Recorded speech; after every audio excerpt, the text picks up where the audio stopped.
আসসালামু আলাইকুম, কেমন আছেন সবাই? আশা করি ভালোই আছেন। তো আজকে যে বিষয়টা নিয়ে কথা বলতে এসেছি সেটা হচ্ছে কীভাবে কার্টুন পিকচার তৈরি করতে হয় এই নিয়ে আজকে কথা বলবো। তো প্রথমে একটা কথা বলতে হচ্ছে, আপনি যদি আমার চ্যানেলে নতুন হয়ে থাকেন অবশ্যই সাবস্ক্রাইব করবেন এবং পাশে থাকা বেল আইকনটি অন করে দেবেন পরবর্তী ভিডিও নোটিফিকেশন সবার আগে আপনার কাছে পৌঁছানোর জন্য। তো চলুন দেরি না করে শুরু করা যাক।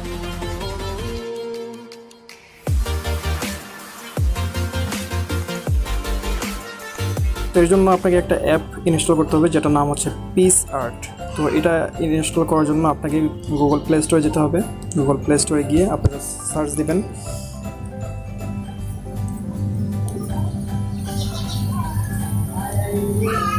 পিক্সআর্ট লিখে আপনি যখন সার্চ দেবেন এরকম আপনার সামনে একটা অ্যাপ চলে আসবে। অ্যাপটা চলে আসলে আপনি অ্যাপটা ওপেন করবেন। তো আমার যেহেতু অলরেডি ইনস্টল করা আছে তো সেই ক্ষেত্রে আমি এটা এখান থেকে ওপেন করছি। তো এরপরে এরকম একটা ইন্টারফেস আপনাদের সামনে চলে আসবে। আপনি চাইলে গুগল থেকে অ্যাকাউন্ট করতে পারেন বা ফেসবুক থেকে লগ ইন করতে পারেন। তো আমি এটা কোনোটাই করবো না, আমি স্ক্রিপ্ট দিব। স্ক্রিপ্ট দেওয়ার পরে আপনার সামনে এরকম একটা ইন্টারফেস চলে আসবে। আপনি দেখতে পাচ্ছেন নিচে প্লাস আইকন আছে। প্লাস আইকন আমরা প্রথম ক্লিক করব। প্লাস আইকনে ক্লিক করে আমরা জাস্ট একটু নিচে যাব। তারপরে হচ্ছে ব্যাকগ্রাউন্ড বলে একটা অপশন আছে, দেখতে পারতেছেন। তো ব্যাকগ্রাউন্ডগুলো এখানে সি অল দেব। সি অল দেওয়ার পরে এখানে যেহেতু কার্টুন পিকচার এডিট করতে হবে বা যে কোনো একটা লোগোর জন্য, সেই ক্ষেত্রে আমাকে হোয়াইট কালার ব্যাকগ্রাউন্ডটা নিতে হবে। হোয়াইট কালার ব্যাকগ্রাউন্ডটা নিলাম। নেওয়ার পরে জাস্ট এরকমের চলে আসবে। চলে আসার পরে আপনার যে কাজটা করতে হবে সেটা হলো নিচে এই অপশনগুলো দেখতে পারতেছেন, জাস্ট একটু সুইপ আপ করবেন। তারপরে দেখতে পারতেছেন এখানে ড্র বলে একটা অপশন আছে। ড্রোতে আমরা ক্লিক করব। তারপর আবার ড্রোতে ক্লিক করব। ড্রোতে ক্লিক করার পরে বাম পাশে দেখতে পাচ্ছেন কালার পরে এইখানে আপনি যে কোনো কালার চাইলে আপনি নিতে পারেন আপনার ইচ্ছা মতো। তো আমি জাস্ট এইটাই নিচ্ছি যেহেতু এটা পপুলার।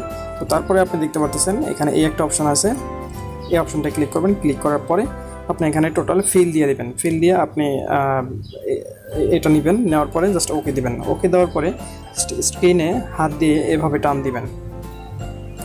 টান দেওয়ার পরে আপনার এটা যতটুকু দরকার ততটুকু আপনি নেবেন, যে যতটুকু আপনার নিলে ভালো হয়। নেওয়ার পরে জাস্ট টিকমার্ক ক্লিক করবেন। টিকমার্ক ক্লিক করার পরে আপনি যেই ফটোটা এডিট করতে যাচ্ছেন সেই ফটোটা আপনাকে আনতে হবে। তো সেই ক্ষেত্রে আপনি নিচে দেখতে পাচ্ছেন অ্যাড ফটো বলে একটা অপশন আছে। অ্যাড ফটোতে ক্লিক করব। অ্যাড ফটোতে ক্লিক করার পরে আপনি যেই ফটোটা এখন নেবেন সেটা হচ্ছে যেমন আমি এই ফটোটা নিচ্ছি। অ্যাড দিব। অ্যাড দেওয়ার পরে আপনি এই ফটোটা ব্যাকগ্রাউন্ডটা ডিলিট করতে হবে। তো ব্যাকগ্রাউন্ডটা কীভাবে আমি ডিলিট করবো, এখানে কাট আউট বলে একটা অপশন আছে। কাট আউটে আমরা ক্লিক করবো। কাট আউটে ক্লিক করার পরে এখানে দুইটা অপশন আছে। একটা হলো আপনি যদি পার্সনে ক্লিক করেন তাহলেও হবে, আর যদি আপনি আউটলাইন ক্লিক করেন তাও হবে। তো আউটলাইনে ক্লিক করে আমাদের এটা এভাবে টেনে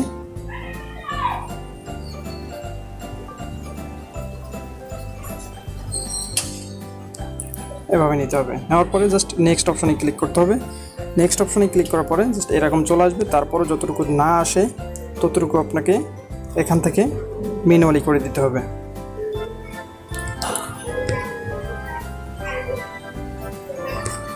বাকিটুকু আপনাকে হাত দিয়ে এভাবে ম্যানুয়ালি করে দিতে হবে। তারপরে সেভ দিতে হবে। সেভ দেওয়ার পরে জাস্ট দেখেন এভাবে চলে আসছে। এভাবে চলে আসার পরে আপনি এটা যতটুকু নিতে চান এটা আপনি যতটুকু নিতে চান ততটুকুই আপনি নিতে পারবেন।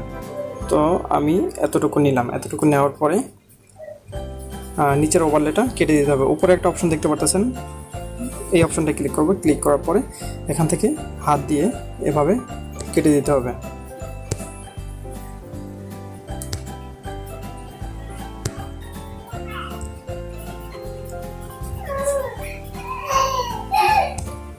এখানে হাত দিয়ে কেটে দেওয়ার পরে আপনি জাস্ট এখানে টিকমার্কে ক্লিক করবেন। টিকমার্কে ক্লিক করার পরে এখানে আবার টিকমার্কে ক্লিক করবেন। আবার টিকমার্কে ক্লিক করার পরে আপনার যে কাজটা করতে হবে এখানে ইফেক্ট বলে একটা অপশন আছে। ইফেক্টে ক্লিক করতে হবে। ইফেক্টে ক্লিক করার পরে আপনার যে কাজটা করতে হবে সেটা হচ্ছে এই অপশনটায় ক্লিক করতে হবে। এই অপশনে ক্লিক করার পরে দ্বিতীয় যে অপশনটা আছে সেটাই ক্লিক করতে হবে। এটাই ক্লিক করার পরে আপনি দেখতে পারতেছেন যে এখানে একটা লুক চলে আসছে, কার্টুন লুক। তো এটা আপনার যতটুকু দরকার ততটুকু আপনি নিলেন। জাস্ট আমার এতটুকু দরকার, এতটুকু নিয়ে তারপরে টিকমার্কে ক্লিক করব। টিকমার্কে ক্লিক করার পরে তারপর আমরা আবারও ইফেক্টে যাব। ইফেক্টে যাওয়ার পরে আমরা এই অপশনটায় ক্লিক করব। এই অপশনে ক্লিক করার পরে নাম্বার 1 যেটা সেটা আমরা ক্লিক করব। ক্লিক করার পরে একটু আমাদের অপেক্ষা করতে হবে। এরপরে দেখেন এইটা আমার যতটুকু দরকার ঠিক ফেজে ততটুকু আমরা নিয়ে নেব এখান থেকে।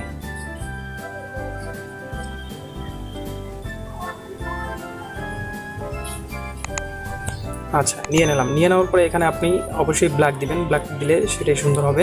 এখানে আপনি লাইনটা বড় করতে পারেন, ছোট করতে পারেন, তো স্বাভাবিক এটাই ভালো দেখা যায়, এটাই করলাম আমরা। তারপরে টিক মার্কে ক্লিক করতে হবে। এরপরে আপনার যে কাজটা করতে হবে সেটা হলো আবার সেই ড্রোতে যেতে হবে।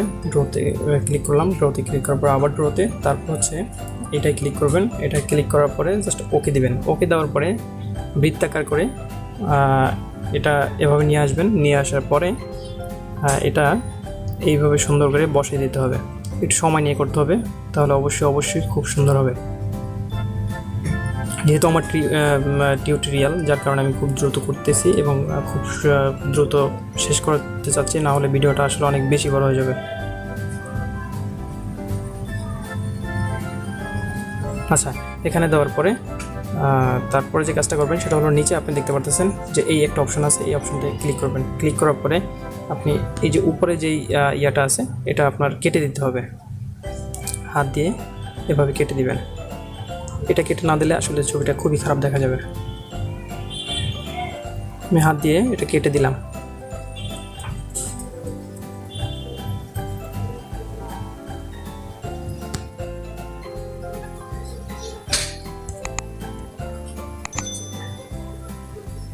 আচ্ছা, হাত দিয়ে আমি এটা কেটে দিলাম। কেটে দেওয়ার পরে আমাদের অলরেডি শেষ হয়ে গেছে কাজ।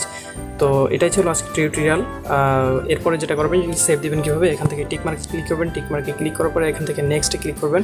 নেক্সটে ক্লিক করার পরে জাস্ট গ্যালারিতে সেভ দিয়ে দেবেন, তারপর ডান দিয়ে দেবেন।